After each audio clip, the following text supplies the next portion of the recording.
Bonjour à toutes et à tous. Je ne suis pas sûre que j'arrive avec beaucoup de messages neufs, mais sans doute est-ce dans la répétition ou la reformulation que les choses s'installent, prennent sens, etc.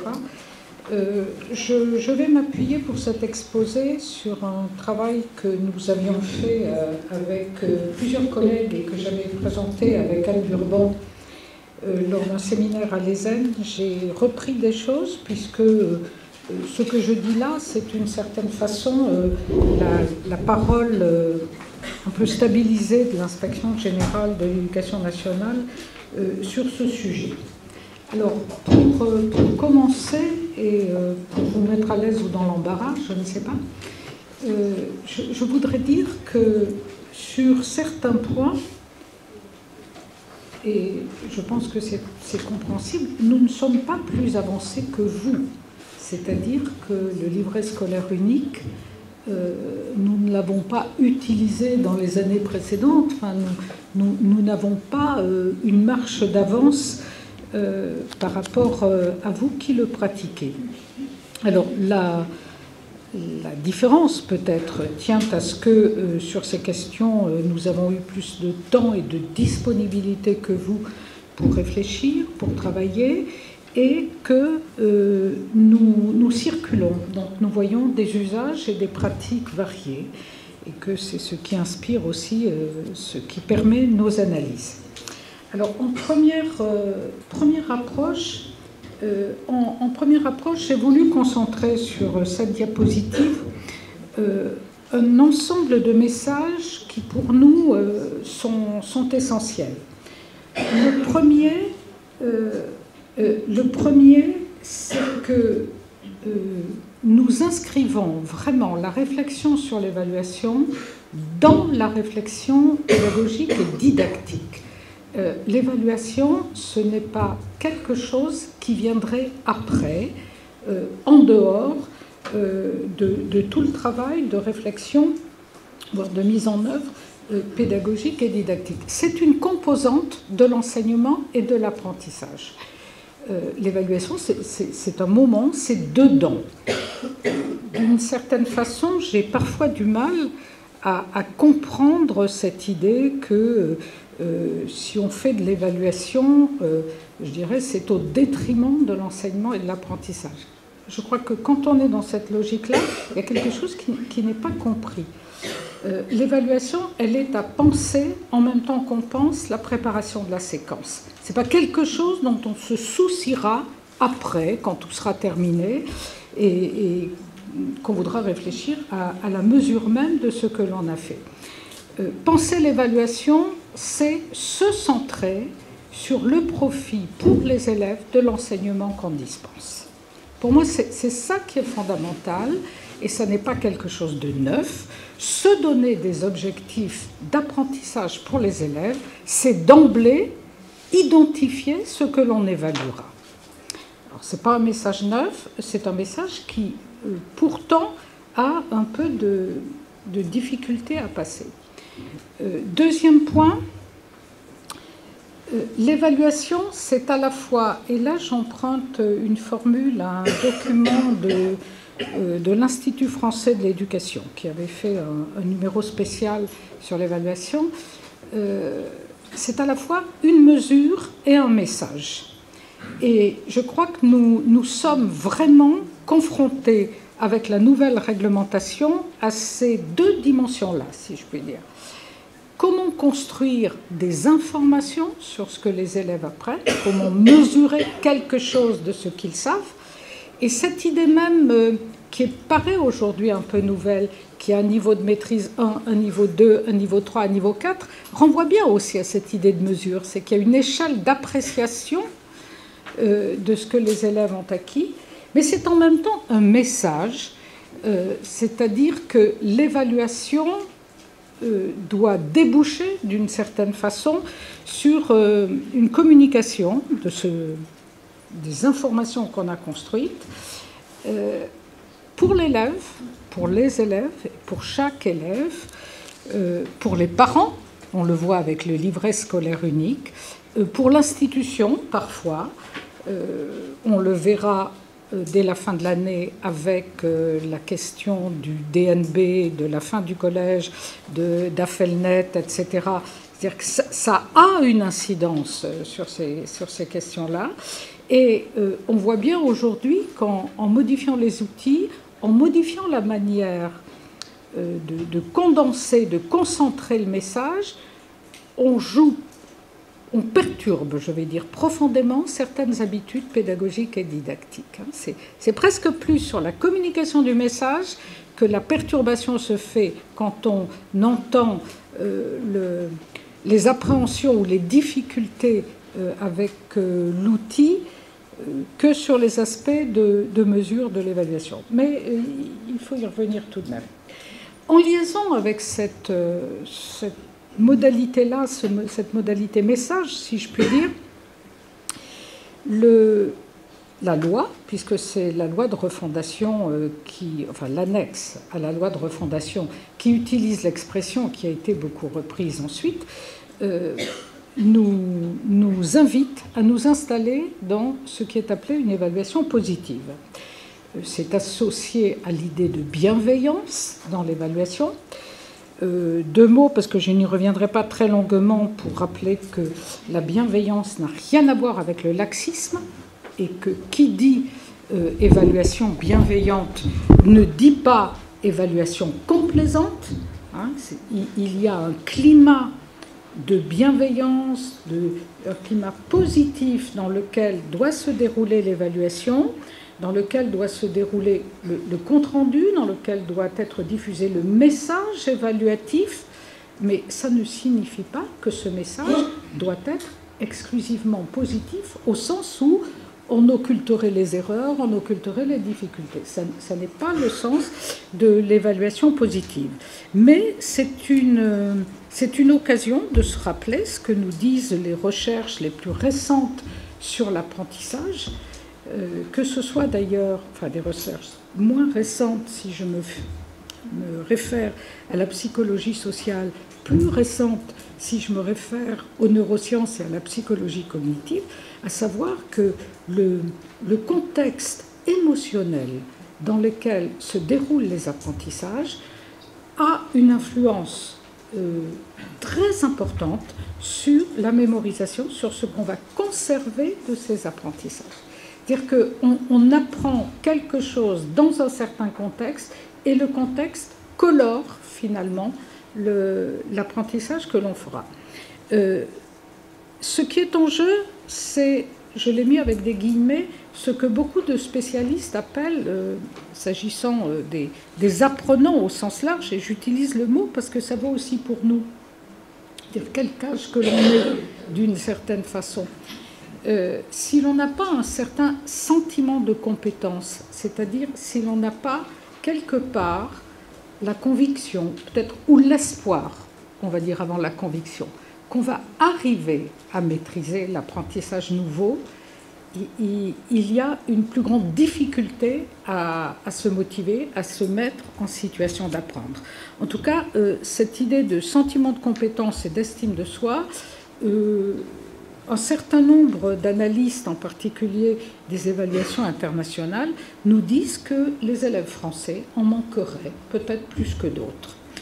Ce qui nous amène à nous interroger sur justement toutes ces questions d'évaluation, de représentation du droit à l'erreur, de représentation de ce que c'est que l'erreur dans un parcours d'apprentissage.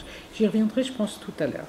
Et puis enfin, l'évaluation, ce sont de nouvelles modalités que la réglementation a définies, je pense au décret du 31 décembre 2015, et qui cristallisent toutes ces composantes. Finalement, quand on regarde décrets arrêtés sur l'évaluation, sur toute la scolarité obligatoire, sur le DNB, on retrouve finalement toutes ces composantes-là. Spontanément, j'avais utilisé le verbe cristalliser, puis après je me suis dit, allez, va regarder dans le dictionnaire, et j'ai trouvé qu'il me convenait bien, parce que c'est l'idée de concrétiser en donnant force et cohérence, dit le dictionnaire dans le sens 2 de cristalliser, et c'est exactement ça pour moi. C'est-à-dire que les nouvelles modalités d'évaluation, elles nous amènent à questionner en profondeur la logique des pratiques pédagogiques. Et c'est pour ça que, finalement, l'évaluation est d'une certaine façon la pierre de touche de la refondation de l'école, c'est-à-dire que c'est un sujet sensible et particulièrement significatif. Alors, je vais reprendre, avant de rentrer dans des réflexions sur les dispositifs, je vais reprendre ces éléments, quelques-uns de ces éléments-là. Évaluation et enseignement-apprentissage sont solidaires. Je me rappelle, j'étais jeune inspectrice, Iden, disait-on à l'époque, dans les années 80, quand un des premiers ouvrages qui a marqué notre réflexion sur l'évaluation formative est sorti, je ne sais pas si certains d'entre vous se le rappellent, Halal, Cardinet et Pernou, l'évaluation formative au service des apprentissages, mais ça date, hein, ça fait 30 ans. Et il y avait une phrase qui m'avait intéressée à l'époque, et je crois que c'est Linda Halal qui disait « Quand on tire le fil de l'évaluation, c'est tout le tricot de la pédagogie qui se défait ». C'est quelque chose de très juste. C'est-à-dire quand on tire ce fil-là, au sens quand on commence à réfléchir à cela, ça entraîne un certain nombre d'autres réflexions. Alors, ce que l'on sait aujourd'hui, enfin, avant de passer à ce que l'on sait pour aujourd'hui, je voudrais dire que notre position, en tout cas aux collègues qui travaillent au sein de l'inspection générale beaucoup sur ces questions d'évaluation, c'est que toute réflexion sur l'évaluation doit avoir pour visée de mieux enseigner, mieux faire apprendre. Il n'y a pas une esthétique de l'évaluation qui existerait à côté de tout le reste et qui consisterait à dire ah, une belle épreuve d'évaluation, une belle situation d'évaluation, c'est comme ça, bien évalué, c'est comme ça. C'est pas ça notre sujet. Notre sujet, c'est, et justement, c'est parfois dans des actes d'une grande banalité, d'une grande simplicité que s'éprouve la solidité de ce qu'on fait. On évalue pour mieux enseigner, pour mieux faire apprendre. Ça, c'est notre première position. Deuxième point, qui est aujourd'hui complètement corroboré par les sciences cognitives. Je pense à ce que nous disait en début d'année Stanislas Dehaene, que nous avions entendu dans notre séminaire de rentrée à l'inspection générale. L'enseignement est plus efficace s'il y a des évaluations régulières. Ce qui revient à dire, l'évaluation, ce n'est pas le bout du chemin, ce n'est pas quand on aura fini toute la séquence. Alors, comment cela s'explique? Tout simplement parce que les élèves ont besoin de retour d'informations, et d'informations explicites sur ce qu'ils savent ou sur ce qu'ils savent faire, et donc ce qu'ils ne savent pas encore faire. Ils ont besoin de se situer par rapport à l'objectif que l'on a et que l'on a pour eux. C'est une manière d'avoir plus de pouvoir sur soi dans son parcours d'apprentissage.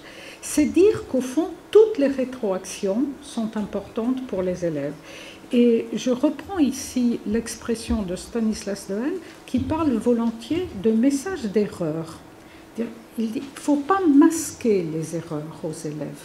Au contraire, il faut les pointer, les signifier, les expliciter dans un climat, d'une certaine façon, déculpabilisant. Apprendre, c'est par définition avoir le droit de se tromper. On est en classe pour faire des essais avant de savoir. Et d'une certaine façon, l'erreur, pour l'enseignant, c'est ce qui peut lui permettre de comprendre où en est l'élève sur son chemin. Vous voyez, si l'on veut être un peu positif avec ça, je dirais que l'erreur, c'est une ressource pour l'enseignant, à condition de savoir l'analyser, de savoir prendre le temps de la regarder. Et c'est une ressource intéressante à exploiter avec les élèves. Moi, je pense qu'en particulier, les temps d'accompagnement personnalisé, les temps d'APC, ces temps-là, ça peut être des temps très intéressants de retour sur le travail en cours, de retour sur des moments évaluatifs, des moments d'échange, parce que les conditions sont un peu différentes de ce qu'est l'enseignement dans la classe à d'autres moments, des conditions d'échange pour parvenir à une explicitation avec les élèves de ce qu'ils ont fait et qui a produit cette erreur, des confusions qu'ils ont pu faire. Parce qu'au fond, ce qui est intéressant dans le message d'erreur, c'est de se dire qu'est-ce qui fait que j'ai fait ça plutôt qu'autre chose? Qu'est-ce qui fait que je n'ai pas bien choisi d'une certaine façon la modalité de travail? Alors évidemment, c'est le climat qui compte. C'est dire au fond, l'erreur, on ne la sanctionne pas, et je reviendrai sur ces questions à propos des bilans de fin de période. On l'exploite. Il y a un temps dans le parcours où l'erreur est normale. Mais il y a un temps dans le parcours où il faut qu'il n'y ait plus d'erreur. C'est-à-dire qu'il y a un moment quand même où l'apprentissage doit être réussi. Il y a un moment du parcours où il faut parvenir à la réussite. Alors, on peut discuter, on peut avoir des réussites optimales, idéales, on peut avoir des réussites par des procédures qui ne sont pas tout à fait les procédures expertes qu'on souhaiterait, mais il y a en tout cas un temps où il faut parvenir à la réussite. Mais durant l'apprentissage, l'erreur est à banaliser complètement, quoi. Et cette idée de désir de comprendre est tout à fait liée à la question de la bienveillance. Deuxième point, dans ces relations enseignement, apprentissage et évaluation, une banalité pour commencer, le parcours doit permettre à tous les élèves de construire des connaissances et des compétences. Pour nous, les unes et les autres peuvent et doivent être évaluées. C'est-à-dire que nous voulons réaffirmer ici que l'évaluation dont on parle, et dont on parle plus parce qu'elle est peut-être plus difficile et plus nouvelle, l'évaluation de compétences, ou l'évaluation pour des compétences, je vais y revenir, n'exclut pas l'évaluation de connaissances. Nous considérons bien, dans la logique de ce que l'on sait des compétences, que les compétences, je vais y revenir dans un instant, s'appuient, exigent des connaissances. Si je puis dire, parler pour les compétences, ça n'est pas dévaloriser le statut de la connaissance. Et il me semble qu'il y a un certain nombre d'enseignants, peut-être plus de professeurs du second degré que de professeurs des écoles, qui d'une certaine façon, jouent sur cette idée-là. Je dis jouent parce que je pense qu'ils ne sont pas dupes eux-mêmes, et qu'ils savent qu'il y a un mécanisme de défense qui est en jeu et que l'objet du travail par compétence ou pour des compétences n'est pas d'éradiquer les connaissances. Elles sont indispensables. Mais c'est une manière de dire aussi, quand on dit connaissances et compétences sont à évaluer toutes les deux, qu'elles sont aussi à enseigner toutes les deux. Alors, je vais revenir sur cette idée. Qu'est-ce que c'est qu'enseigner une compétence?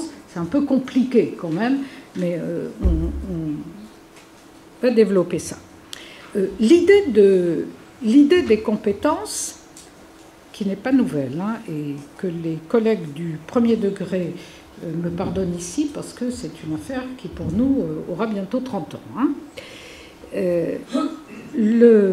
Ça renvoyait à cette idée qu'au fond, le savoir n'a pas pour seule vocation d'être restitué tel qu'il a été transmis ou communiqué. Le savoir doit s'investir en connaissances pour les élèves qui elles-mêmes aident à se sortir, si je puis dire, à résoudre des problèmes, à se sortir de situations plus complexes. L'idée de compétence a à voir avec l'idée de situation d'usage des connaissances. Ce qui veut dire que ces situations d'usage des connaissances font partie de ce qui est à enseigner. Et c'est bien ce que j'ai indiqué là avec l'idée de famille de situations.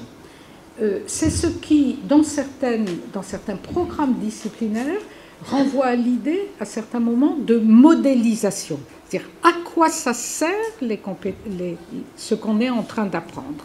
Ça sert à résoudre tel type de problème, tel type de problème. Et au moins dans le premier degré, c'est quelque chose qui est en train de faire son chemin. Moi, je l'ai vu à plusieurs reprises dans des classes, dans l'affichage. Et une fois que c'est dans l'affichage, ça dit quelque chose de l'existence dans la classe de ce travail-là. Et quand il y a un affichage, ça permet à un inspecteur curieux de faire parler des élèves. Et ça permet de savoir beaucoup de choses sur ce qu'ils savent de ce qui est là. Cette idée, par exemple, vous voyez, je prends un exemple très simple et banal que tout le monde, y compris les non-matheux, puisse se représenter, la soustraction. La soustraction est une opération compliquée pour des élèves de cours élémentaires, puisque c'est quand même à ce moment-là qu'on va développer le travail essentiellement sur la soustraction. La soustraction, ça permet de résoudre un certain nombre de problèmes. Et ces problèmes, d'une certaine façon, on peut en faire une sorte de typologie. On peut les classer. On peut rapprocher des énoncés de petits problèmes, quand on est à l'échelle du CE1, qui, d'une certaine façon, je pourrais dire, relèvent de la même structure, relèvent de la même problématique. Ça, c'est quelque chose d'assez puissant et compliqué, mais qui renvoie bien à cette, comment dire, à cette vigilance des enseignants sur la modélisation, les familles de situations dans lesquelles le savoir va être utilisé ensuite. On pourrait classer de la même façon certaines situations que les élèves ont du mal à repérer. Je pense, dans l'orthographe grammaticale, les accords entre le sujet et le verbe, ce serait très très intéressant de travailler là-dessus. Deuxième point à propos des compétences, mais je voulais insister là-dessus, ce n'est pas les élèves qui déduiront au bout du compte, dans leur grande perspicacité, ces familles de situations, où certains, à coup sûr, seront aidés par leurs propres parents ou leur propre entourage, mais si on ne se soucie pas de le faire explicitement dans les classes, alors on n'y parviendra pas. Et ça, pour moi, c'est complètement constitutif de ce que j'appellerai tout à l'heure un enseignement pour des compétences. Deuxième point, cette idée, mais c'est peut-être plus banal, plus usé, que la compétence, c'est la mobilisation pertinente et en même temps la coordination d'un ensemble de ressources. C'est des connaissances, c'est des savoir-faire, c'est des expériences antérieures.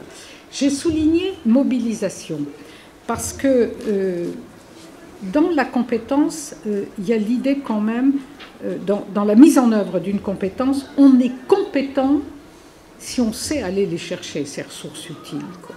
C'est constitutif de la compétence.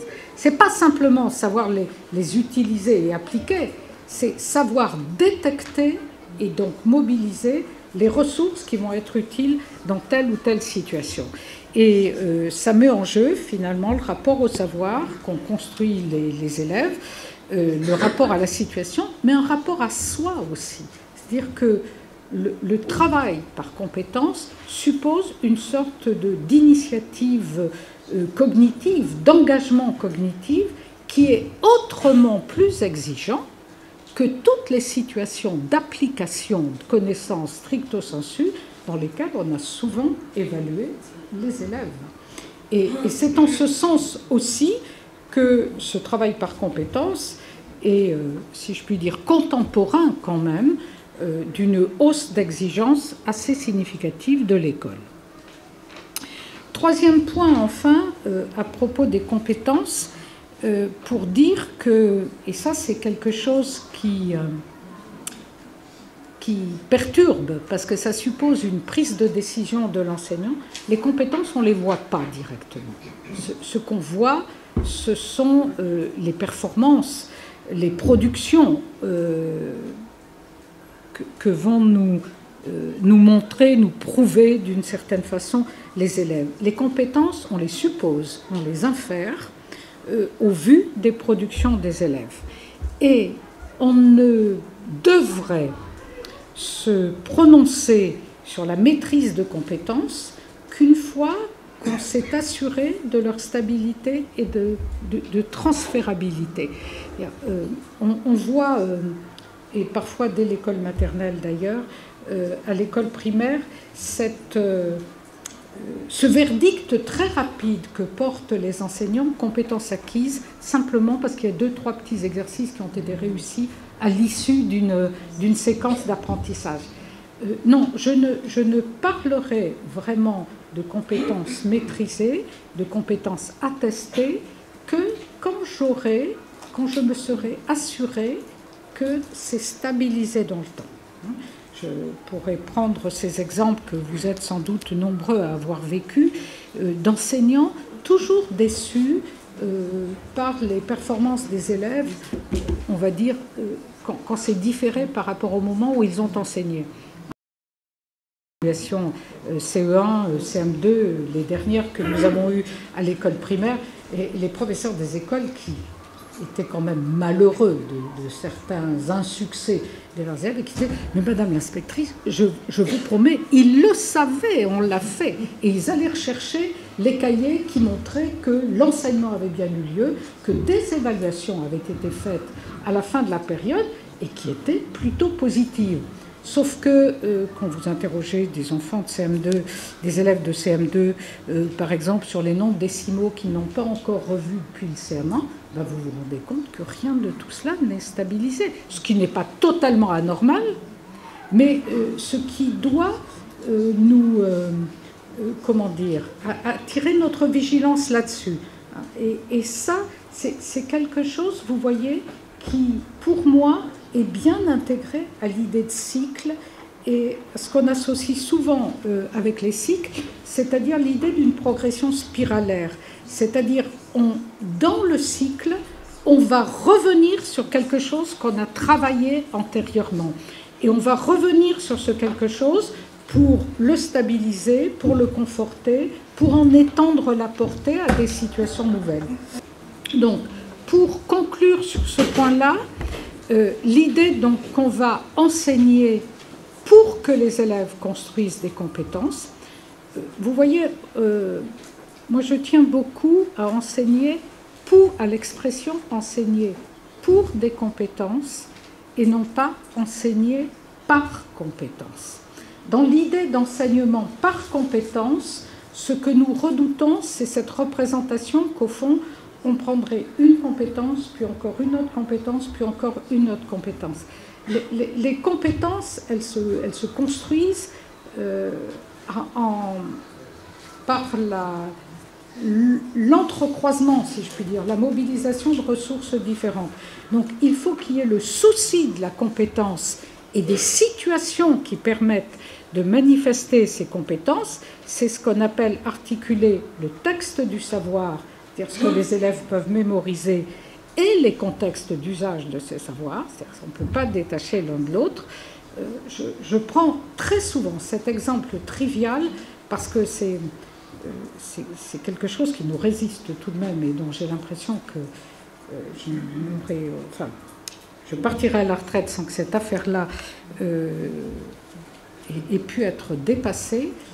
Dès le CE1, les élèves savent dire que le verbe s'accorde avec le sujet. Dès le CE1. Quand on regarde et qu'on analyse les erreurs orthographiques des lycéens, on se rend compte que l'accord sujet-verbe est encore très problématique et dès le CE1. Ce qui veut dire qu'il y a quelque chose dans ce travail systématique d'articulation entre ce texte de savoir et tous les contextes dans lesquels il va être utile qui n'est pas suffisamment fait. C'est d'abord pour moi une pierre dans le jardin de l'école primaire que de commencer ça et de le faire très solidement. Et il ne suffit pas d'enseigner pour des compétences, il faut aussi évaluer des compétences. Donc, proposer des situations qui permettent de révéler les compétences visées. Alors, nous avons écrit, ces situations peuvent être disciplinaires, au sens de la discipline académique, spécifiquement mathématique, où ces situations peuvent mobiliser des acquis construits dans plusieurs disciplines. C'est-à-dire qu'on peut avoir une situation qui va supposer la mobilisation de connaissances que les élèves auront, par exemple, en mathématiques, en géographie. Je pense à des représentations cartographiques qui supposent la compréhension de la notion d'échelle. Enfin, on peut avoir des situations de cet ordre-là.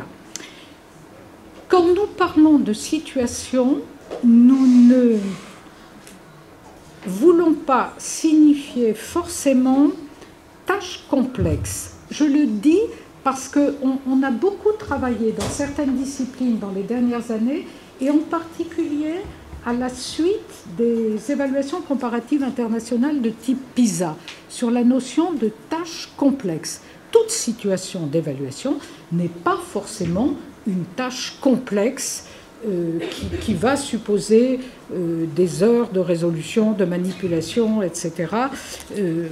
Ça peut être quelque chose d'assez simple d'une certaine façon, mais qui suppose cette prise de décision de l'élève sur les savoirs dont il a besoin, si je puis dire, pour répondre correctement.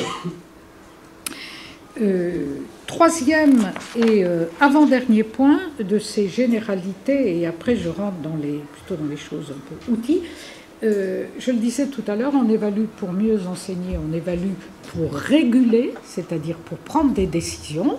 Je vais passer assez vite là-dessus parce que c'est une manière de reformuler. Réguler son enseignement, c'est-à-dire pour l'enseignant lui-même, reprendre finalement les parcours d'apprentissage dont il est responsable et voir sur quoi il doit revenir.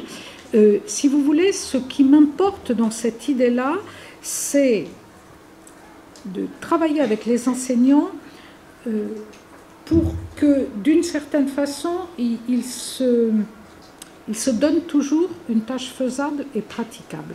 C'est de se dire, au fond, qu'est-ce qui manque aux élèves quand je remarque qu'ils ne maîtrisent pas telle ou telle connaissance, tel ou tel apprentissage comme je le voudrais.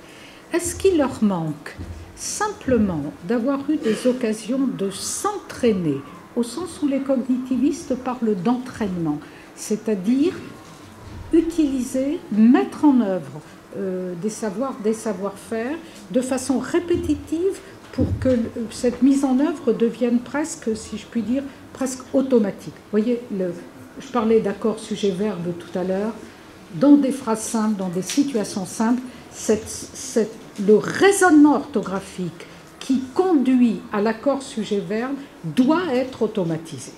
Et ça, c'est de l'entraînement, c'est de la pratique. On ne parvient pas à la maîtrise sans de la répétition, d'une certaine façon. Et en sachant bien que de plus en plus, ce que l'on observe aujourd'hui, c'est que ces répétitions, on peine à les faire en dehors du temps scolaire. Certains les font en dehors du temps scolaire. Mais en particulier à l'école primaire, si l'école suit sur le temps scolaire, on ne se soucie pas de ces temps d'entraînement, alors on n'y arrivera pas. Alors je dis cela parce que parfois les élèves ont simplement, si je puis dire, ce problème-là. C'est-à-dire qu'ils ont compris, ils connaissent les choses, mais ça n'est pas suffisamment exercé, ça n'est pas automatisé. Et ce n'est pas la même chose quand on régule son enseignement, simplement de prévoir de nouvelles situations d'entraînement ou de se dire au fond, non mais lui, il n'a vraiment pas compris, donc il faut que je reprenne au départ. Je pense à certains enfants dont par exemple les difficultés dans les calculs montrent qu'ils n'ont pas compris le système de numération, qu'il s'agisse des nombres entiers ou des nombres décimaux.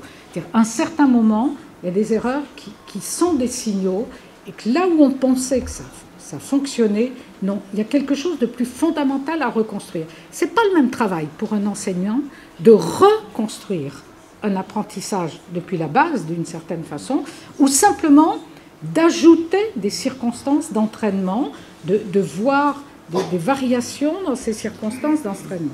Ça, c'est le premier point. Et évidemment, réguler, c'est apporter les aides utiles aux élèves. Et on voit bien que le décret sur l'accompagnement pédagogique, c'est ce décret qui, vous savez, limite les cas de redoublement, hein, celui qui traite de l'accompagnement pédagogique. Parce qu'on assimile souvent accompagnement pédagogique, accompagnement personnalisé. Accompagnement pédagogique, c'est plus large. L'accompagnement personnalisé étant une formule de l'accompagnement pédagogique, une forme. Mais l'accompagnement pédagogique est plus large.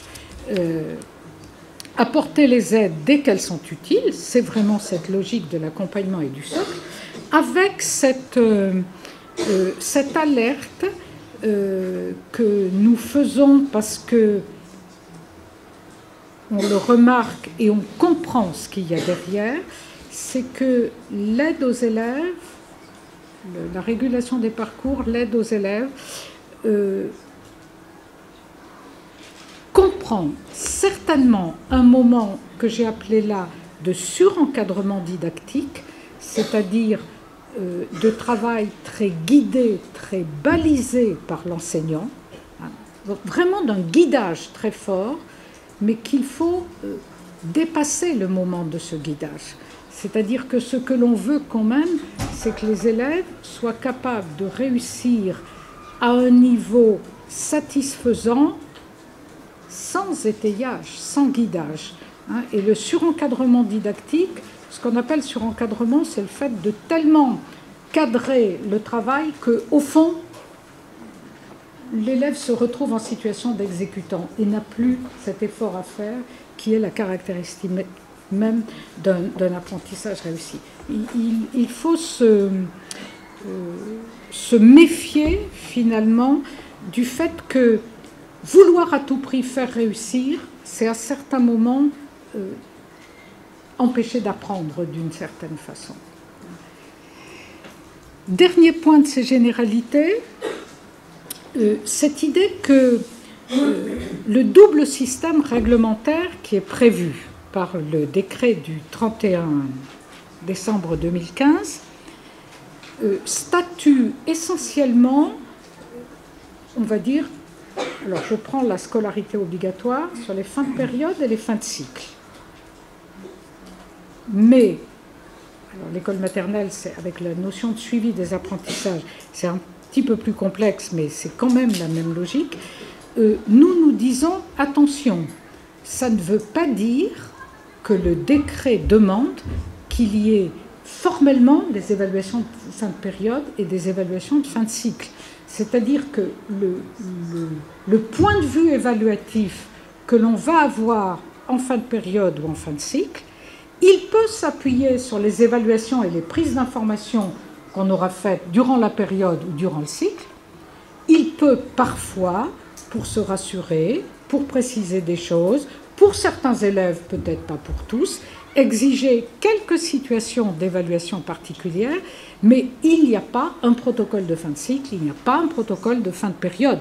Sinon, ça devient quelque chose d'un peu complexe et oppressant. Et ce que nous disons, c'est ça. Éviter aux élèves autant que possible des épreuves spécifiques, même si, encore je le redis, dans certains cas, certaines épreuves peuvent être, certaines situations, certaines peuvent être utiles, tout au moins dans certains domaines. Alors, j'ai fini sur ces questions assez générales, mais qui, pour nous, sont les situations fondamentales. C'est-à-dire que, peut-être parce que nous sommes du côté des enseignements et de l'apprentissage, l'évaluation nous intéresse dans cette perspective-là. Et l'outil qui cristallise les soucis, nous comprenons pourquoi, nous essayons autant que faire se peut de contribuer à des réflexions qui pourraient l'améliorer et vous faciliter la tâche. Mais nous, notre problème, c'est l'avant-outil, si je peux dire, tout en sachant bien qu'on ne va pas s'en désintéresser. Alors, même si tout le monde ne travaille pas à l'école maternelle, je voudrais dire quelques mots de l'école maternelle, ne serait-ce que pour montrer que si la réglementation est différente entre maternelle et scolarité obligatoire, on est tout de même dans une logique qui est à peu près identique. Et puis, pour l'éducation prioritaire, il me semble que la problématique de la maternelle est assez fondamentale et mérite un petit point de tape. Il y a deux outils nouveaux pour l'école maternelle. Je rejustifie le choix qui a été fait. Je rejustifie parce que j'en ai beaucoup parlé, mais il me semble important de redire qu'au fond, l'évaluation à l'école maternelle s'était construite dans les dernières années en s'appuyant sur les modèles, entre guillemets, de l'école élémentaire. Et on a vu arriver des fiches d'évaluation dès la petite section, dès 3 ans et demi, de façon assez inconsidérée. Et on avait évoqué ces situations-là comme étant de très faible pertinence. Dans la mesure où la position adoptée par l'institution, par le ministère, a été de dire on va sortir du système double livret pour l'école primaire. Livret scolaire, vous savez, qui pour nous, le livret scolaire, c'était, si je puis dire, l'objet issu de la loi de 1989 et de la pédagogie des cycles. Et on avait en même temps, pour l'école, de compétences. Donc les maîtres du CP au CM2 avaient cette double contrainte qui avait été bizarrement traitée par une circulaire qui modifiait finalement l'application de 2 décrets sans que personne s'en soit ému, mais comme personne ne s'en était ému, ça fonctionnait. Ou pas d'ailleurs. Et l'idée, ça a été, on sort de cette logique de double livret, un livret unique. Donc du coup, période, cycle, c'est de là que tout vient. Hein. Pour la scolarité obligatoire, ça libère le champ de la maternelle, c'est-à-dire qu'on ne le pense plus sur le même modèle. Et à partir de ce moment-là, on s'est demandé comment redonner un petit peu de son identité, de sa souplesse à la maternelle. Et il a été décidé qu'on distinguerait un carnet de suivi des apprentissages, je vais en dire un mot, et un bilan de fin de grande section. L'idée qui a été très consensuelle rapidement auprès des représentants syndicaux des enseignants et auprès des représentants des parents d'élèves, c'est que durant le temps de l'école maternelle, on n'a pas besoin de choses forcément standardisées, que néanmoins ça faciliterait la tâche des maîtres de cours préparatoires de recevoir finalement des bilans d'acquis pour leurs élèves qui aient tous la même structure. C'est-à-dire pour un maître de CP qui accueille des élèves qui ont fréquenté 3 ou 4 classes maternelles différentes, il ne va pas s'adapter à 3 ou 4 procédures différentes des enseignants pour rendre compte des acquis. Il aura une grille de lecture identique pour tous les élèves. Ça a été un point de vue très vite admis.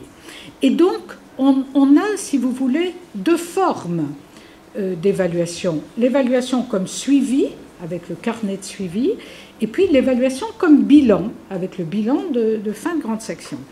Et tout cela est cohérent avec le nouveau programme de l'école maternelle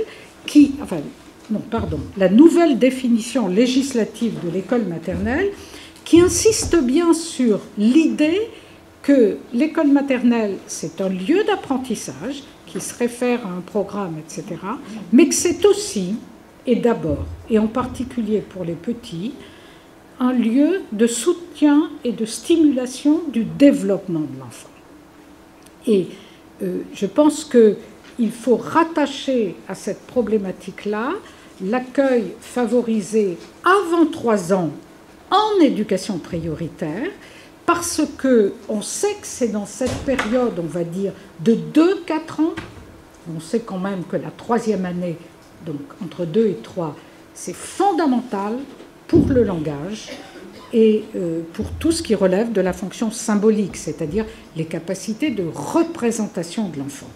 Et que avoir à ce moment-là une approche très stimulante, c'est une manière, puisque les psychologues nous le disent depuis très longtemps, il n'y a pas matière à attendre que les enfants aient acquis un certain niveau de développement pour entreprendre certains apprentissages. C'est parce qu'on les met en situation d'emprendre qu'on stimule le développement. Piaget disait en gros, attendez qu'ils soient mûrs pour les faire entrer dans tel ou tel type de difficulté. Maintenant, on est dans une autre logique en disant on va avoir des situations permettant un accompagnement de l'enfant, mais d'une certaine façon, on va forcer un peu le mécanisme. Et c'est bien cette logique-là qui est celle de l'école maternelle. Je dis souvent aux enseignants que je rencontre, dès l'école maternelle, on n'est pas là simplement pour être témoin des progrès ou des non-progrès des élèves. On est là pour les provoquer. C'est notre responsabilité à tous les niveaux et dès l'école maternelle. Eh bien, cette double évaluation, elle renvoie bien à cela, c'est-à-dire l'évaluation comme suivi des progrès d'un enfant. On va s'interroger à propos de chaque enfant sur son parcours, si je puis dire, par rapport à lui-même. On sait d'expérience que certains enfants ont déjà un très bon niveau de langage oral en arrivant à l'école maternelle. Mais on sait d'expérience que d'autres ont quelques mots en arrivant à l'école maternelle. Et d'ailleurs qu'on ne comprend pas toujours. Et on voit bien que la problématique du progrès en langage des élèves, qui va être déterminante pour toute leur scolarité après, n'est pas la même selon l'état de savoir et l'état des acquis initial. Et se soucier du suivi des acquis des élèves, c'est se soucier qu'ils font des progrès. Mais ça ne peut pas être le même progrès selon la situation de l'élève à l'arrivée. Et dans ces cas-là, on dit bien que l'observation est valorisée. On ne fait pas des épreuves de langage chez un enfant de 2 ans, 3 mois, 2 ans, 4 mois. On l'observe parlant ou comprenant, si je puis dire, dans des situations qui ont du sens. Deuxièmement, l'école maternelle comme lieu d'apprentissage, c'est-à-dire qu'il y a des moments où il faut référer les acquis des élèves à ce qui est présupposé par le programme. Il faut qu'ils parviennent à faire des phrases, à quel moment c'est réalisé, s'assurer que c'est réalisé avant la fin de l'école maternelle. Mais je pourrais dire la même chose du nombre, de la motricité, etc. C'est-à-dire que avec les bilans, d'une certaine façon, on va positionner l'élève par rapport à des références institutionnelles, sachant que la référence... Alors, j'ai employé là des expressions qui sont très fréquentes chez les Québécois, parce que les Québécois ont quand même un peu d'avance par rapport à nous, en tout cas sur l'évaluation des jeunes enfants. Et cette idée qu'on ne peut pas confronter tous les enfants, ne serait-ce que pour des raisons qui tiennent à ce que plus l'enfant est jeune, plus les expériences extrascolaires qu'il vit pèsent sur ses performances. Quand on accueille un enfant à l'école maternelle, il n'a que, si je puis dire, le recul de sa vie antérieure dans son milieu de garde. Donc ces expériences extrascolaires pèsent très fort. Tous les psychologues disent, dès 2 ans, les écarts liés aux conditions éducatives sont déjà très marqués, y compris dans des comportements qui ne sont pas du tout scolaires et langagiers. Dès 2 ans, on les voit. Et puis il y a une autre chose qui pèse très fortement à l'école maternelle, qui fait qu'on ne peut pas normer, c'est les écarts d'âge biologiques. Entre un enfant qui est né en janvier et un enfant qui est né en décembre, on voit bien que cet écart de quasiment 1 an est d'autant plus important par rapport à son âge que l'enfant est jeune. C'est-à-dire que pour un enfant de petite section, être né en janvier ou être né en décembre, c'est quasiment un tiers de vie, en plus ou en moins, si je puis dire, hein, si je le dis comme ça. Regardez ce qu'est un tiers de vie, en plus ou en moins, à la fin du collège. C'est colossal en proportion, et on oublie ça. Hein. Je dis en passant quelquefois, en plaisantant, pauvre garçon de la fin de l'année civile, puisque c'est un petit peu plus compliqué pour les petits garçons que pour les petites filles. Un mot sur le carnet de suivi des apprentissages, puisque je pense qu'il y a là des collègues qui doivent être... c'est pas la panique autant qu'avec le LSU, mais c'est quand même un souci. Ça sert à garder des traces du parcours d'apprentissage pour chaque élève. Valoriser son parcours aux yeux de l'enfant et des parents.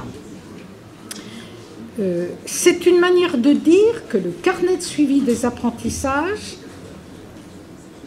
il peut impliquer l'enfant, il devrait même impliquer l'enfant. C'est-à-dire que quand l'enfant emporte le carnet de suivi des apprentissages à la maison, il devrait être capable de le commenter pour ses parents.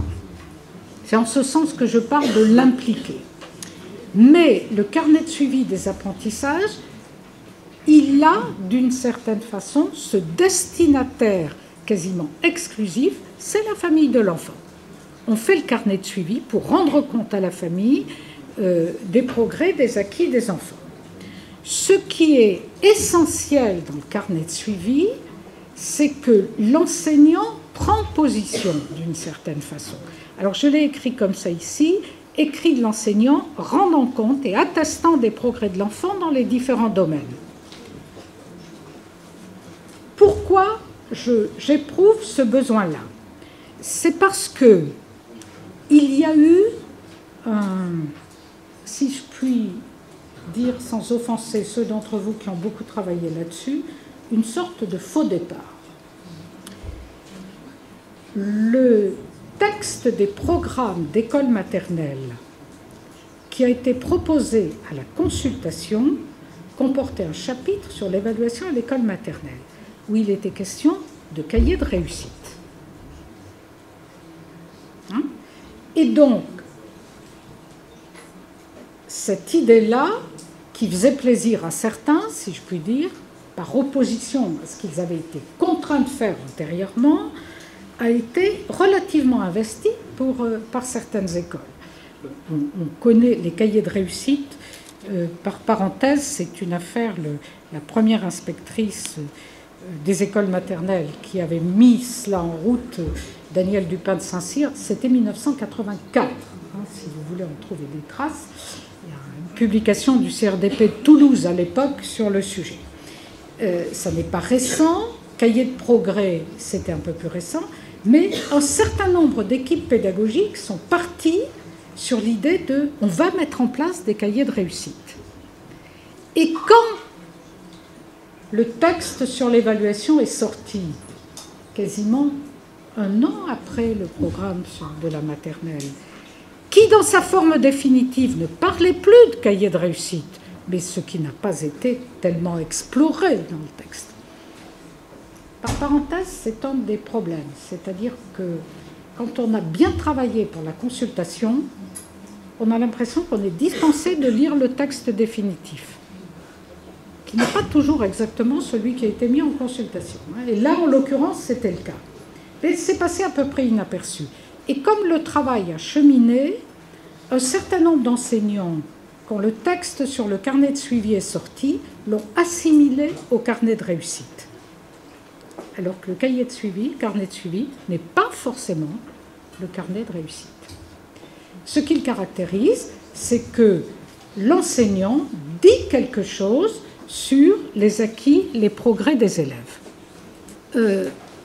Il peut y adjoindre des témoignages de ses réussites. Alors j'ai écrit, photographies prises au cours d'activité, dessins, enregistrements, etc. Tout ce qui peut témoigner des progrès des élèves, des acquis des élèves. Il peut, ça n'est pas obligé. Alors, par parenthèse, pour rassurer ou pour inquiéter, je ne sais jamais ce que je fais quand je fais ça. Les traces des réussites peuvent être conservés dans certaines classes, dans ce que les enseignants appellent des cahiers de vie, des cahiers de progrès, etc. Mais pour moi, un cahier de réussite ou un cahier de progrès ne peut devenir un carnet de suivi que s'il y a l'implication de l'enseignant là-dedans. Ce n'est pas uniquement l'affaire de l'enfant qui sélectionne ses outils, ses traces comme il le veut. Mais ce que je veux dire par là, c'est que la forme même du cahier de suivi, dont le texte dit c'est à l'échelle de l'école qu'elle est déterminée, la forme même du cahier de suivi peut dépendre de tous les autres outils que les maîtres ont déjà à leurs mains, si je puis dire. Quelqu'un qui est très attaché à un cahier de vie qu'il a mis en place dans sa classe peut tout à fait le conserver et ne pas en faire un double emploi, si je puis dire, avec le carnet de suivi. Pour moi, le problème est toujours le même. Il faut que le métier, je l'ai déjà dit, soit praticable. N'en rajoutons pas par rapport aux exigences. N'en rajoutons pas. C'est déjà assez compliqué et lourd.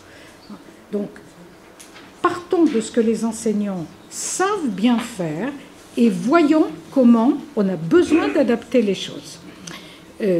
On voit des choses aujourd'hui admirables en termes de carnet de suivi.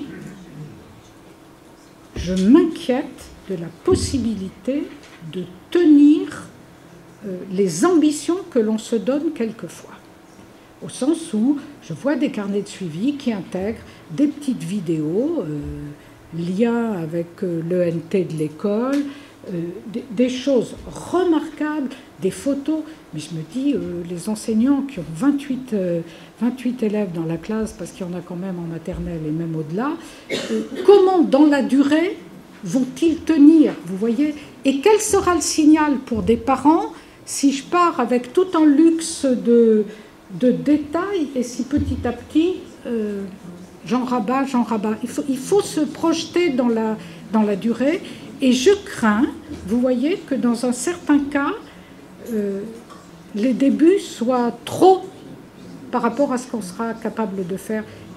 Tous ceux qui sont formateurs, enfin, ou inspecteurs ici, ayez ça en tête. Hein. Il ne faut pas leur couper les ailes aux enseignants. S'ils ont de grandes ambitions, il faut les soutenir, mais il faut toujours les aider à se dire, est-ce que je vais tenir à cette hauteur tout le temps? Et si je m'engage à cette hauteur, est-ce que je peux faire la même chose pour tous les élèves de ma classe? Parce que le problème, c'est quand même un traitement égalitaire de tous les enfants de la classe. Et qui dit vidéo quelquefois, qui dit enregistrement, qui dit photographie, dit choses très personnalisées. Hein. Est-ce que je peux faire ça à tous les coups? Carnet de suivi, la réglementation dit au moins 2 fois dans l'année. C'est-à-dire que ce n'est pas nécessairement par période, mais c'est à déterminer à l'échelle de chaque cycle. Je passerai plus vite peut-être sur le bilan de fin de grande section. Il a une forme prescrite. J'insiste sur le fait qu'on ne demande pas aux enseignants de rendre compte de la maîtrise des 58 attendus de fin de cycle. Le programme de l'école maternelle, c'est 58 attendus si je cumule les 5 domaines d'apprentissage.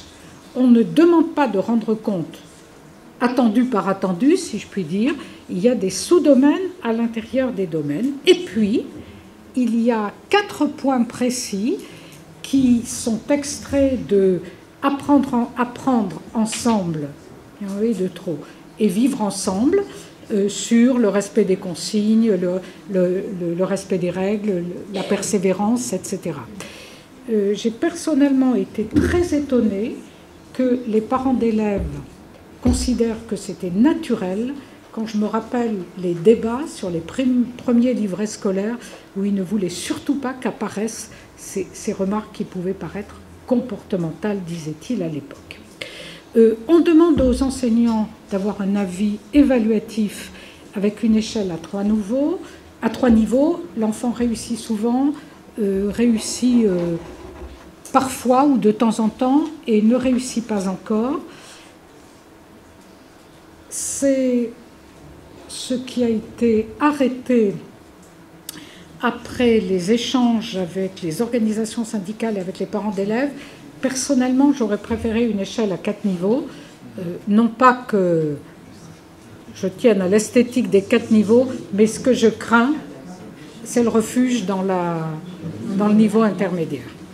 Donc je dis quelquefois aux enseignants, quand vous hésitez, vous avez quand même le droit de basculer vers le réussi souvent, qui n'est pas un réussi toujours. Hein. Et il y a une colonne à côté où on peut mettre des observations. Et je me dis, on peut mettre, par exemple, réussi souvent, tout en ayant une petite restriction pour un petit élément du domaine ou du sous-domaine qui est évoqué là. Je pense que c'est quelque chose, si vous ne l'avez pas fait, qu'il faudrait commencer à réfléchir en faisant travailler les maîtres de CP avec des maîtres de grande section. Il ne faut pas que les enseignants de grande section imaginent qu'ils ont énormément de choses à écrire, à préciser. C'est ce que j'ai voulu mettre en disant se limiter aux informations utiles. Qu'est-ce qu'il est utile pour un maître de cours préparatoire de savoir des acquis des élèves qui arrivent pour bien enclencher son année? Et selon les domaines, franchement, le degré, le grain d'évaluation qu'on va adopter n'est pas le même. Les destinataires que je qualifie là de secondaires sont les parents, c'est-à-dire que les parents ont connaissance du bilan qui va vers le maître de CP, mais le bilan est fait pour le maître de CP. Vous voyez, c'est ce que je distingue, destinataire principal et secondaire. Et l'appui, ça doit être le carnet de suivi des apprentissages. C'est-à-dire, si on a observé comment les élèves se situent, on n'a pas besoin de faire des évaluations de fin de cycle. Alors, surtout pas un protocole de fin de grande section. Nous avons, en accord avec le texte, en accord avec toutes les recommandations de la DGESCO, développé l'idée qu'il fallait insister sur l'observation comme première modalité évaluative. Plus les enfants sont jeunes, plus c'est important, mais ça peut se faire à tous les niveaux. Observer quoi? Eh bien, des productions, des réalisations, des procédures, des démarches, des comportements, etc. En sachant que dans certains cas, la production que donne à voir l'enfant ne dit rien sur sa réussite réelle. On peut réussir, si je puis dire, de diverses façons, surtout à l'école maternelle, et ils sont très rusés dans certains cas. On peut réussir en ayant des procédures qui vont être des blocages pour l'apprentissage ensuite. Je pense à l'écriture et je pense à un certain nombre d'autres stratégies.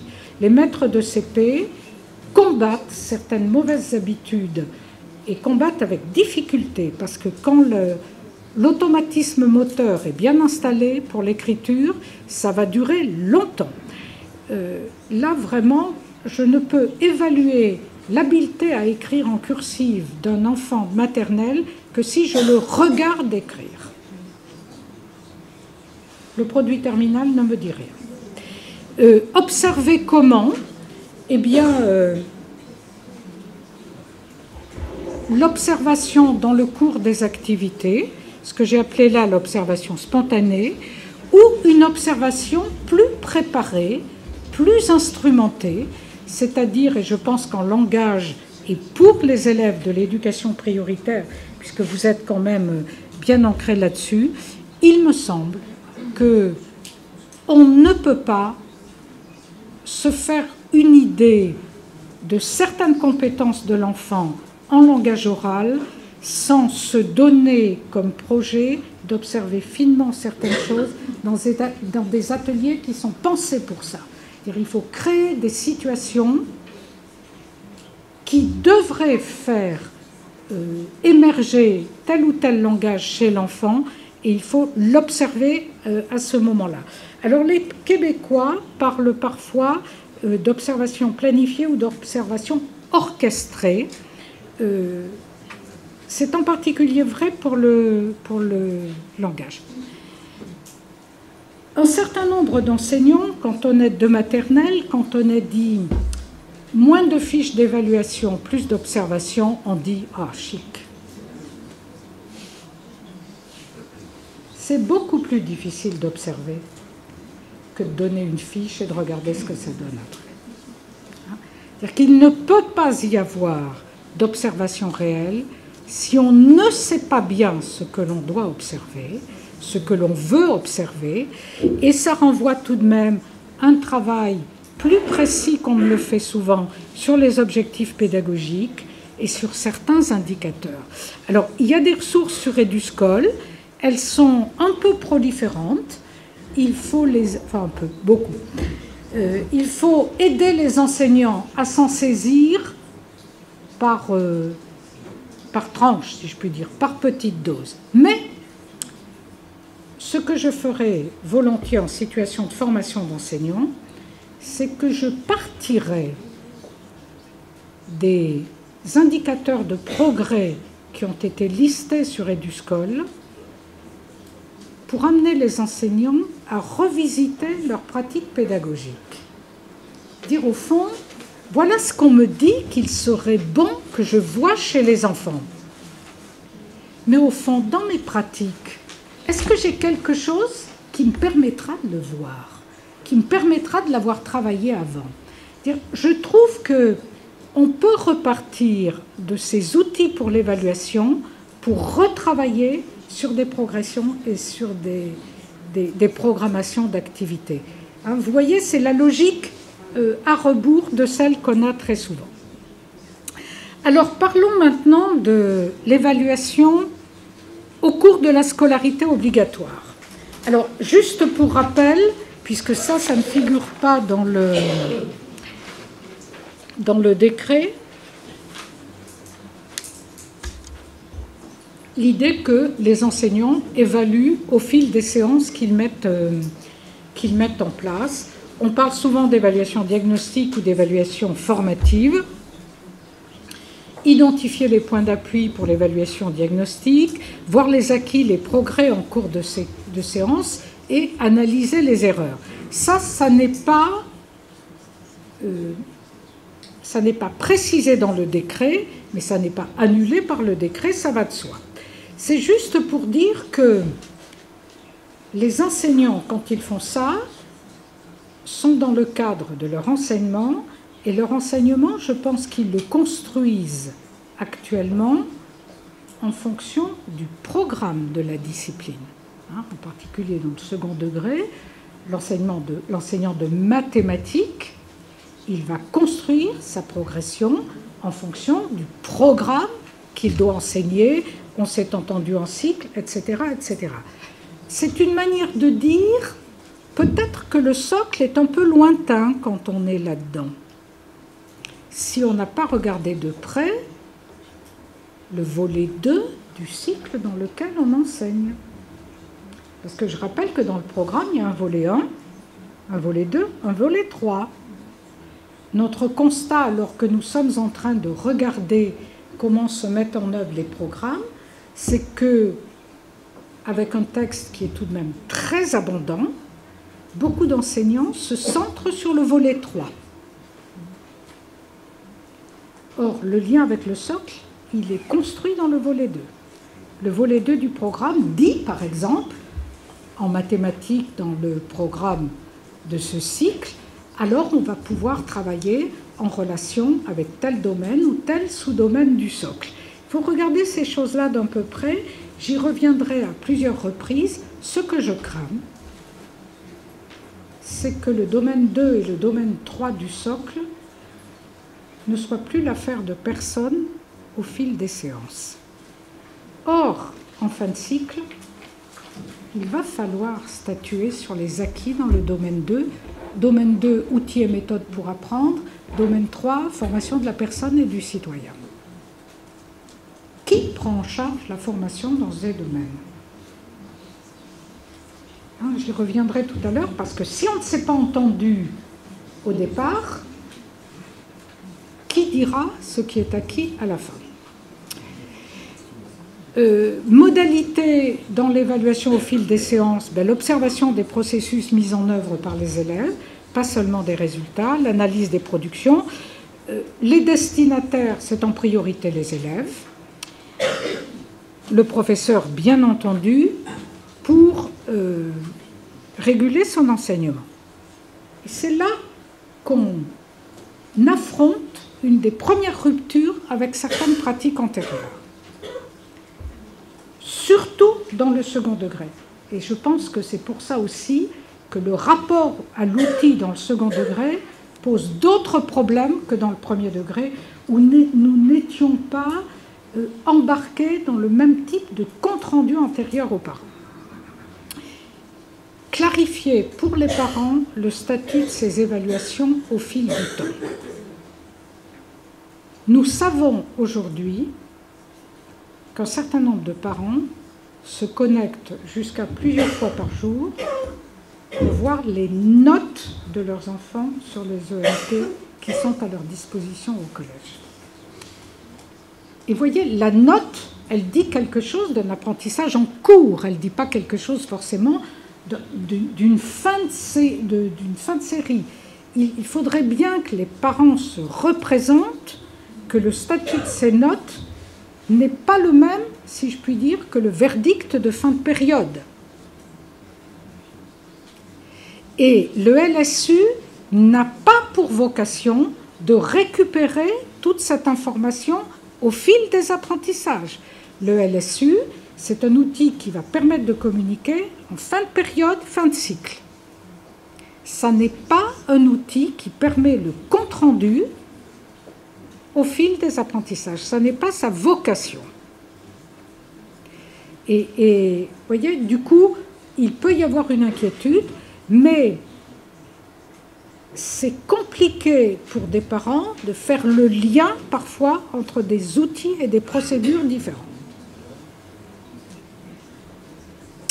Deuxième point, l'évaluation en fin de période.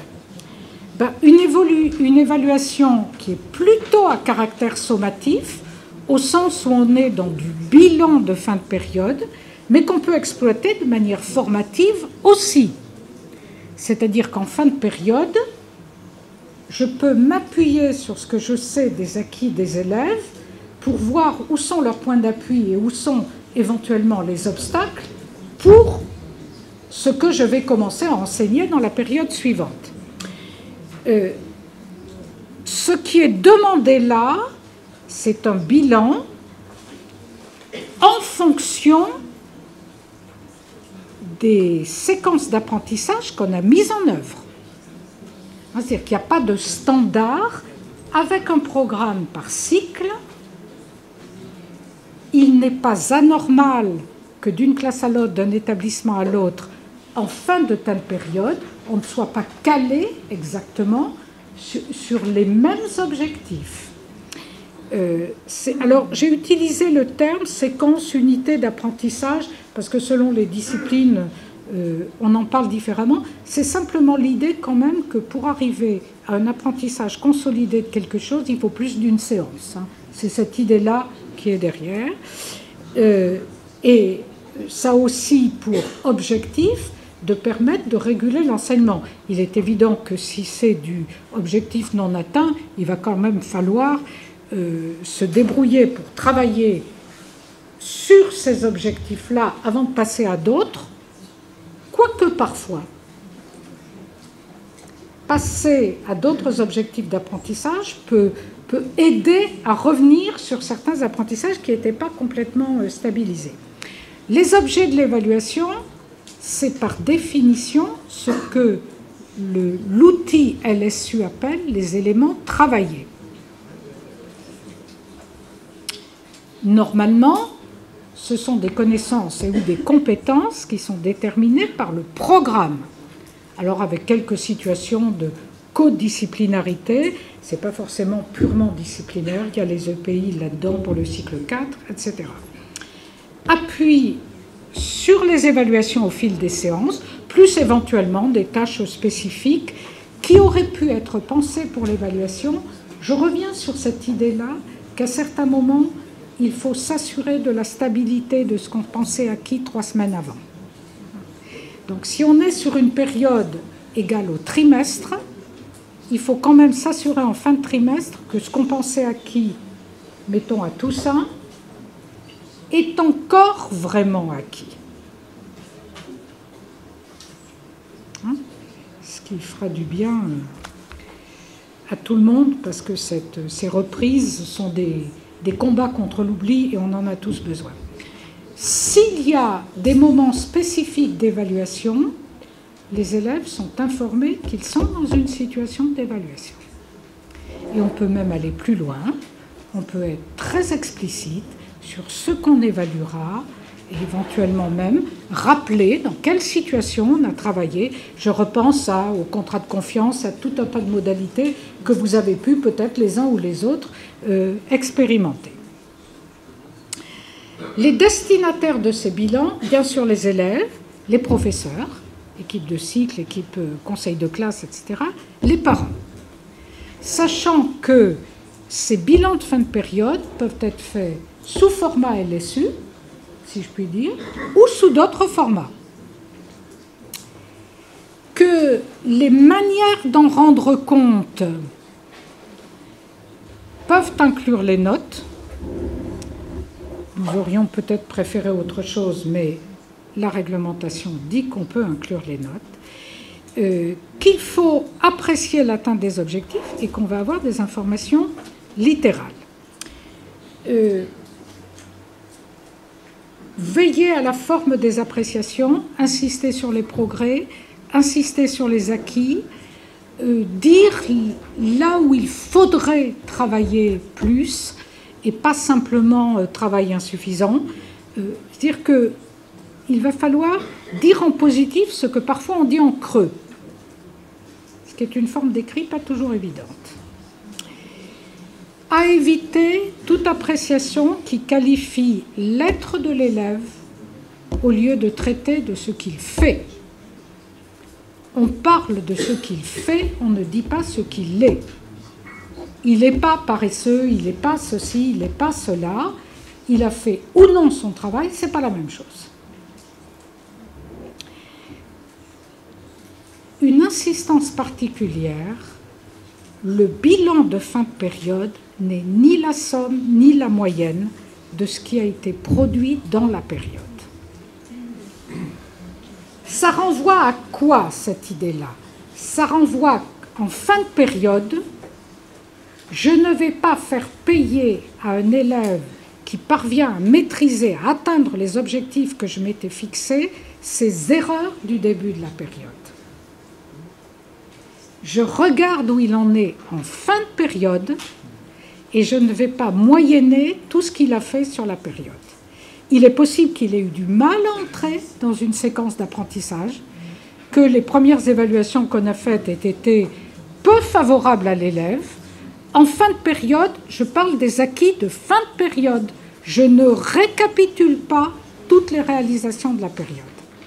Ça, c'est une logique très différente de la moyenne du trimestre. Hein, si j'insiste, c'est pour ça.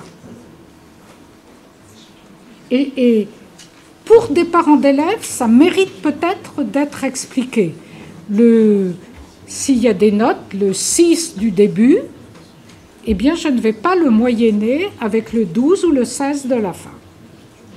C'était une étape de son travail. Depuis, il a appris, il a progressé. Je prends en compte ce qu'il sait à la fin de période. Je crois qu'il faut se basculer dans cette logique-là. Points de vigilance sur lesquels nous avons souhaité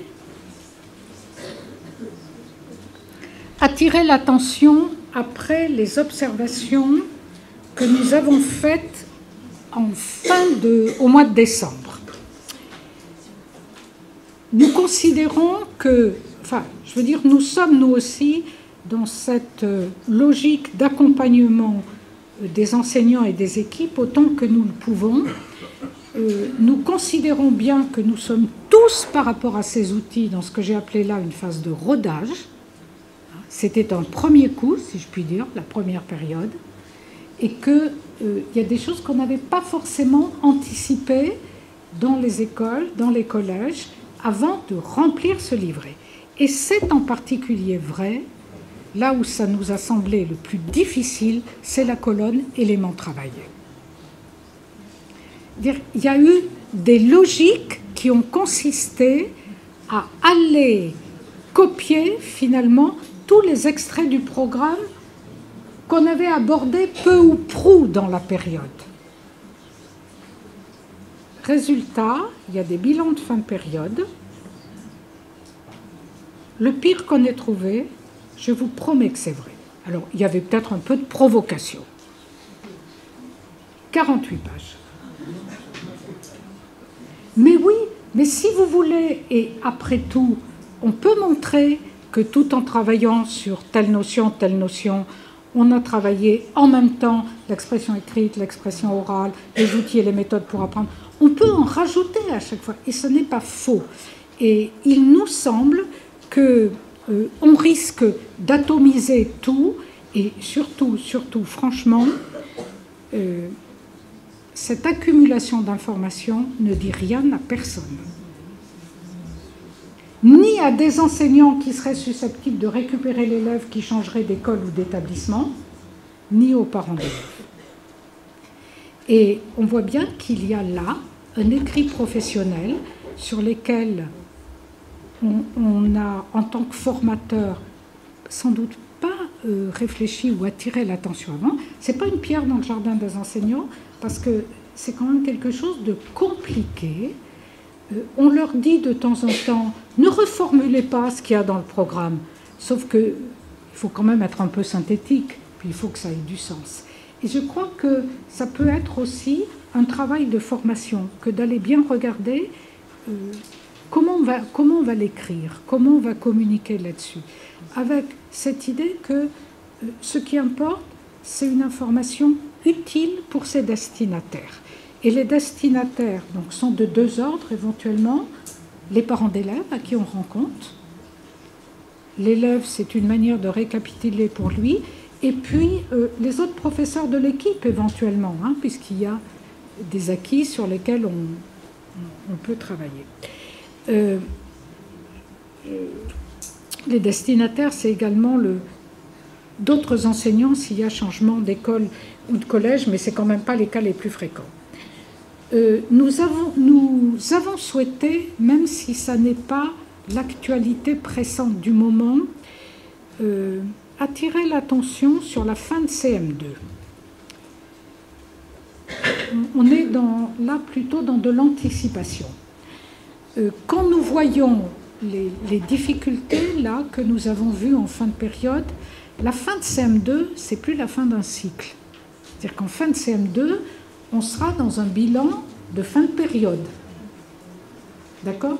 Ce sera la fin de la Xème période, mettons, si on travaille par trimestre, la fin du 6e trimestre du cycle 3. Notre souci, quand on voit la manière dont ces éléments travaillés, dont ces bilans de fin de période ont été établis là au départ, c'est la grande variété des situations face auxquelles les profs de 6e sont susceptibles de se trouver. Si chaque enseignant a son style de rédaction des éléments travaillés. Et ce sera ingérable pour les professeurs de 6e. C'est un peu la même logique que notre bilan de fin de CP, de fin de grande section pour le CP. C'est la même logique. Et on se dit qu'il est peut-être pas trop tard pour commencer à réfléchir en conseil école-collège ou en commission du conseil école-collège ou en conseil des maîtres de cycle 3 sur une forme sur laquelle on pourrait se mettre d'accord à l'échelle d'un secteur de collège pour que les professeurs... Alors, je sais bien que tout cela est relatif puisque ce n'est pas tous les élèves d'une même école qui vont dans un même collège, mais essayez quand même, autant que faire se peut, de trouver une unité de présentation. Ça peut être d'ailleurs, je trouve, c'est peut-être trop tôt pour cette année, parce qu'on n'a pas vraiment beaucoup de recul, mais une bonne manière de se dire, au fond, dans le parcours du cycle 3, où devraient en être des élèves de fin de CM2 par rapport à l'ensemble du programme à travailler. Hein, vous voyez, cette question sur l'outil, sur la manière de le remplir, renvoie quand même à la progression, à la programmation qu'on s'est donnée, en rappelant, mais je pense que vous y avez été sensible, sinon revenez à cette idée-là, que selon les disciplines, le poids de ce qui revient à la classe de 6e et de ce qui revient aux 2 années de cours moyen est différent. Le cycle 3, on ne le partage pas en 3 segments identiques, compte tenu des horaires très différents des disciplines à l'école et au collège. Je reprends ces exemples qui, pour moi, sont les 2 bornes, si je puis dire. En français, 8 heures de français sur les 2 années CM1, CM2, ça représente, quand je fais le calcul de toutes les heures de français qu'ils auront en cycle 3, ça représente presque 75% du temps. Vous n'avez pas vu ce tableau? Vous l'avez jamais eu entre les mains? Le tableau des horaires? Je vous l'enverrai, hein, monsieur Gien. On a fait un calcul qui permet... Vous voyez, c'est mathématique, hein. Ce qui explique d'ailleurs que quand il y a eu consultation sur les programmes, les professeurs de lettres du collège ont dit « mais c'est un programme d'école primaire, le programme de français de cycle 3 ». Mais oui, mais parce que presque les 3/4 du temps, je crois que c'est 72% de mémoire, du temps d'enseignement du français cycle 3 va se faire à l'école primaire. Donc vous voyez bien qu'il faut que les élèves aient un niveau de maîtrise des attendus de fin de cycle 3 plus avancé que dans un domaine comme les langues vivantes étrangères, par exemple, où on est à près de 60% du temps qui va se faire en 6e. Donc la part du programme qui revient au maître de l'école primaire n'est pas du tout la même selon le domaine d'enseignement. Et si on partage, vous voyez, en 3 morceaux, on dénature, et puis d'ailleurs on rend la chose impossible à certains moments. Ça renvoie à une question de responsabilité partagée, tout ça. C'est-à-dire qu'il faut que les professeurs des écoles du cycle 3 se sentent engagés vraiment dans le parcours d'apprentissage des élèves. Il faut qu'ils aient avancé certains apprentissages. Pardonnez-moi de mettre un peu les points sur les i, mais ça veut dire que dans certains domaines où finalement la logique des acquis n'avait pas le même poids avant dans la représentation de leur rôle pour les maîtres de cours moyens, je pense à l'histoire, je pense à la géographie, que l'on peine à voir quand même dans les classes de cycle 3, je pense aux sciences, mais je pense à d'autres domaines. Il n'y a pas que le français et les maths sur lesquels on doit être garant de certains acquis. Je crois que je connais bien l'école primaire, je crois que l'on sous-évalue le changement de métier qui est en train de s'amorcer au cycle 3 avec le cycle tel qu'il existe. C'est un repositionnement des maîtres et, à mon sens, il ne serait pas étonnant qu'on aille dans certaines équipes, mais je sais que votre département est quand même très rural et que ce n'est pas si évident que ça, vers des échanges de services pour assurer mieux l'enseignement de certaines disciplines au cycle 3. Vous voyez ce qu'il y a derrière, c'est ce que la polyvalence du professeur des écoles est encore tenable telle qu'on l'a connue jusqu'à une période dans la nouvelle logique où nous sommes. je ne verrai pas la réponse à cette question, mais je vous lirai. Évaluation en fin de cycle. A fortiori, une évaluation à caractère sommatif. Et c'est là qu'on bascule dans quelque chose dont on a peu parlé jusqu'à maintenant, dont j'ai peu parlé, et volontairement, c'est quand j'arrive à la fin du cycle, ma référence, tout d'un coup, c'est le socle. Alors que, avant, le socle était un horizon, mais n'était pas directement ma référence. Et à la fin du cycle, on va devoir positionner les élèves par domaine ou sous-domaine, vous le savez pour le domaine 1, du socle. Quelle est la difficulté? Évidemment, on ne l'a pas encore fait. Personne. Qu'à mon avis, on peine à voir tous les problèmes que l'on aura.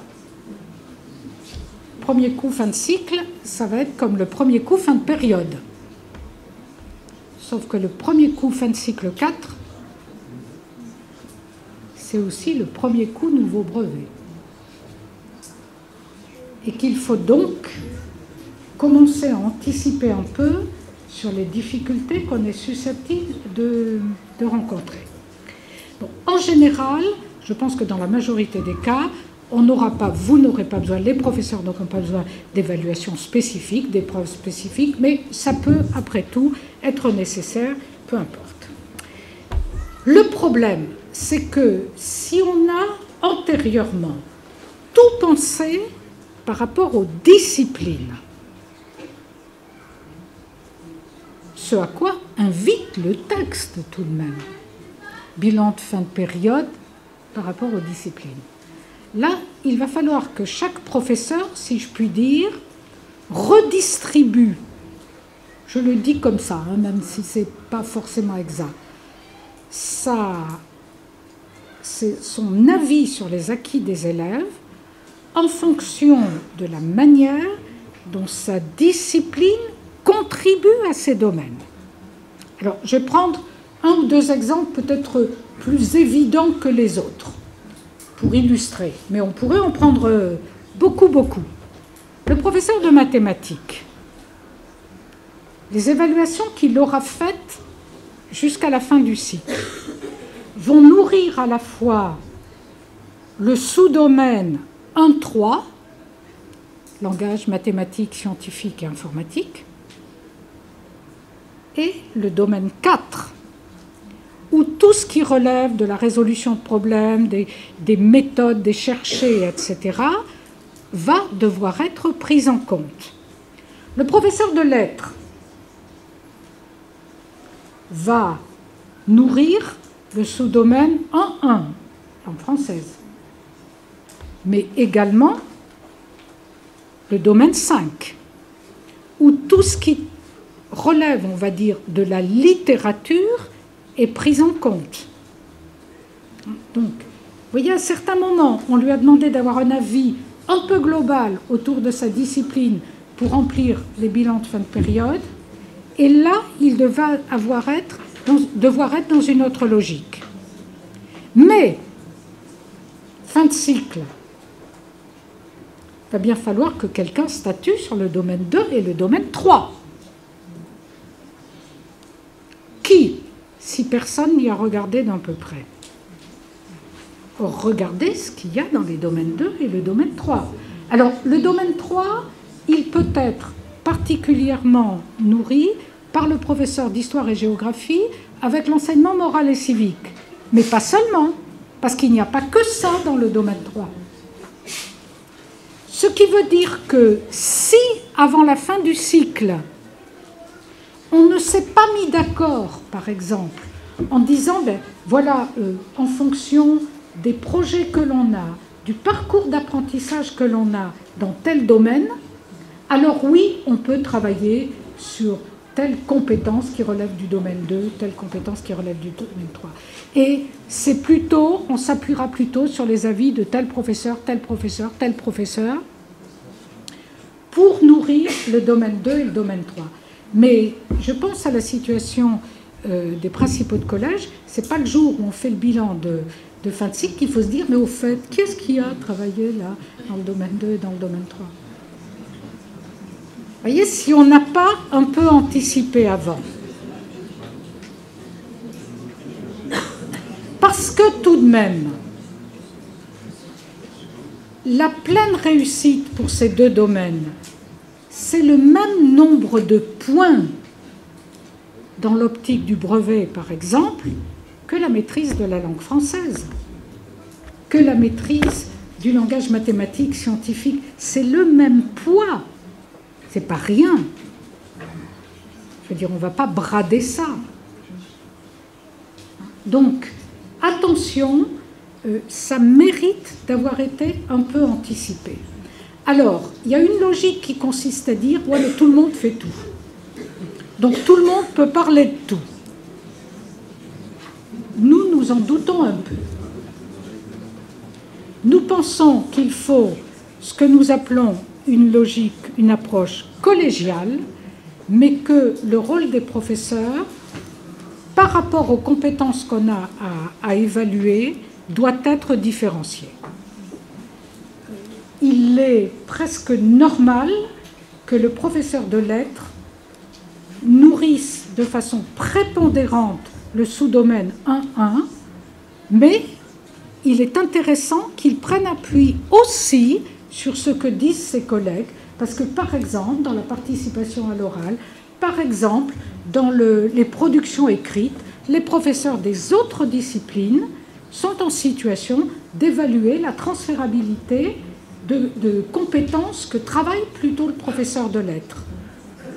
Vous voyez dans cette logique-là. Nous pensons qu'il y a un professeur ou deux professeurs dont on juge qu'il aurait un rôle un peu prépondérant à tel moment n'est pas anormal. Mais ça ne peut pas être décidé de l'extérieur. Et il n'est pas évident que ce sera tous les ans la même chose en fonction des projets pédagogiques. Alors, pour faire tout ça, il y a des ressources qui sont en ligne ou qui sont en train d'être mises en place par l'institution. Alors, je voudrais donner quelques éclairages là-dessus. Il y a ce qui s'appelle des documents d'accompagnement. Ces documents d'accompagnement qui sont déjà en ligne depuis plusieurs mois, ou plusieurs semaines, sur Eduscol, consistent en une sorte d'identification que nous avons faite en repartant des domaines du socle de ce qui nous semblerait devoir être acquis à la fin de chaque cycle. Nous sommes rentrés par le socle là, et nous avons retenu les éléments particulièrement signifiants de chaque domaine ou sous-domaine du socle par cycle, eu égard à ce qui est dit dans le volet 2 des programmes, et en articulant ça avec les attendus de fin de cycle. Alors, vous pouvez trouver que c'est un peu lourd et un peu compliqué. Je pense quand même que quand on s'attache à le regarder, ça peut clarifier les choses. Ou tout au moins, ça peut aider les enseignants à se dire, voyons, qu'est-ce qui relève d'un niveau satisfaisant à la fin de tel cycle dans tel domaine. Et nous avons essayé de préciser dans quelle situation ça pouvait être évalué. Ça, c'est en ligne. Ça peut être ça n'a aucune portée normative. Vous n'êtes pas obligé de le prendre tel quel. Ce sont des références sur lesquelles nous n'excluons pas de revenir à la fin de cette année quand nous aurons vu comment des enseignants, des équipes pédagogiques s'en sont emparés. Il y a une deuxième série de ressources qui, elles, sont en train d'être mises en ligne. Alors, je pense que c'est un peu plus avancé pour le cycle 4, que c'est en relecture pour les 2 autres cycles, qui constituent, alors c'est là que nous avons du mal à nous faire comprendre. Quand je dis nous, c'est un travail conjoint DGESCO, Inspection Générale, qui s'appuie sur le travail d'équipes de terrain. Ces ressources pour l'évaluation ont été conçues par des équipes, alors selon le cas avec des IAIPR et des professeurs de collège, ou des IAIPR, des IEN, des professeurs d'école pour le cycle 3, des IEN, des professeurs d'école pour le cycle 2. Ça a été conçu par des équipes de terrain et ensuite, d'une certaine façon, examiné, j'ose pas dire validé, mais en tout cas, il y a une supervision DGESCO, Inspection Générale. Ce que nous essayons de proposer, ce sont, alors j'ai mis des situations, des activités, des exercices, parce que l'idée, c'était d'offrir une grande variété de possibles, dans lesquels les élèves pourraient être évalués. Nous ne souhaitons pas que ces propositions qui sont faites soient utilisées nécessairement pour faire un protocole de fin de cycle. Vous pouvez les utiliser, mais l'idée, c'est plutôt que ça vous donne une illustration du niveau de difficulté qu'on peut viser à ce moment-là.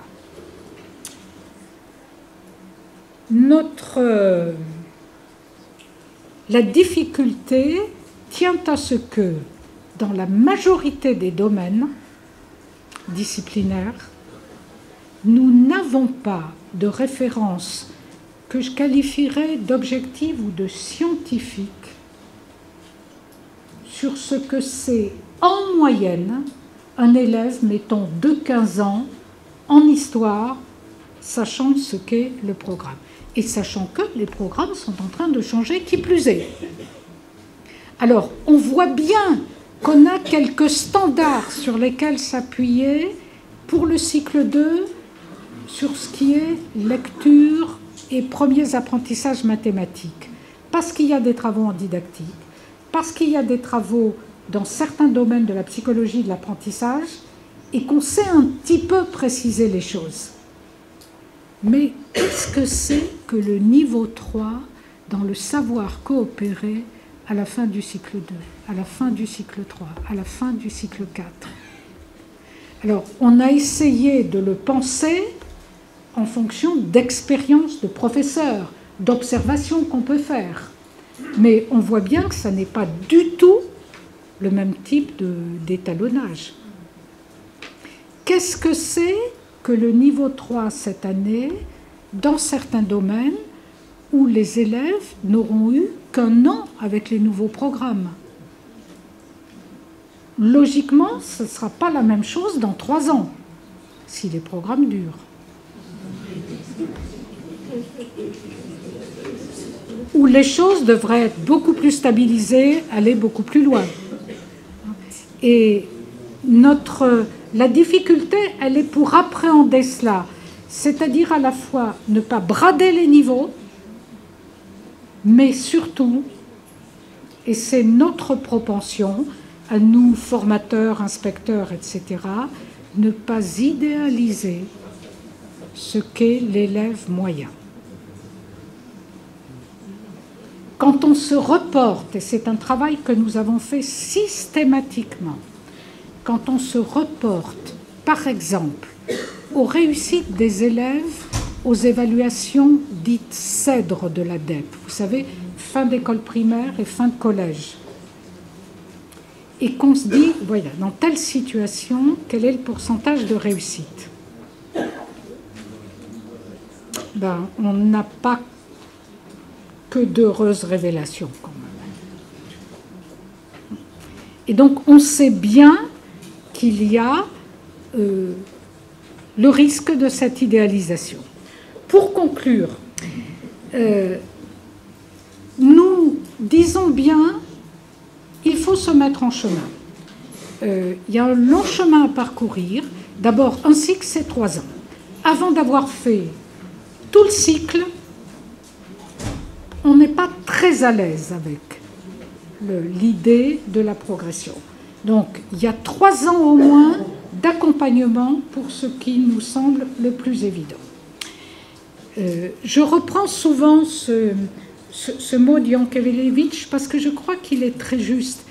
Je ne sais plus dans quelle œuvre il dit « on n'apprend pas à commencer ». Or, avec des nouveaux outils, oui, on commence tous, quoi. Et il dit quelque part, pour commencer, il faut simplement commencer. Et pour commencer, il faut simplement du courage, dit-il. Donc c'est une manière de vous dire du courage, mais vous n'en manquez pas, et nous non plus. Je crois qu'il faudra des essais de la régulation. Le souci que nous devons avoir, c'est que les élèves que nous avons actuellement là, à prendre en charge, ne pâtissent pas de ces premières années. C'est quand même ça le souci. Il faut des essais déjà justement parce que le travail collégial, collectif, ça ne va pas de soi. Et je pense qu'il va en falloir et en falloir beaucoup. Vous voyez, cette année, on a été en situation d'anticiper sur beaucoup de choses quand même. Il va falloir utiliser les acquis de l'année pour réguler un peu. Et deuxièmement, je l'ai dit à plusieurs reprises, il y a quand même des écrits professionnels qu'on avait un peu routinisés, hein, ça n'est pas péjoratif dans ma bouche, mais qu'il va falloir réexaminer, retravailler, et la forme des bilans de fin de période, je pense, c'est peut-être le premier outil auquel il faudrait s'attaquer. Je n'ai volontairement pas traité la question AFELNET, dont je sais qu'elle est importante pour les principaux de collège, parce que je sais qu'une note est en préparation pour expliquer précisément certaines choses, et avant que cette note soit stabilisée, il me semble qu'il vaut mieux ne pas tirer trop de plans sur la comète. La stabilisation est liée quand même à des interrogations qui sont remontées, donc je crois qu'il faut faire attention. Voilà, merci de votre patience.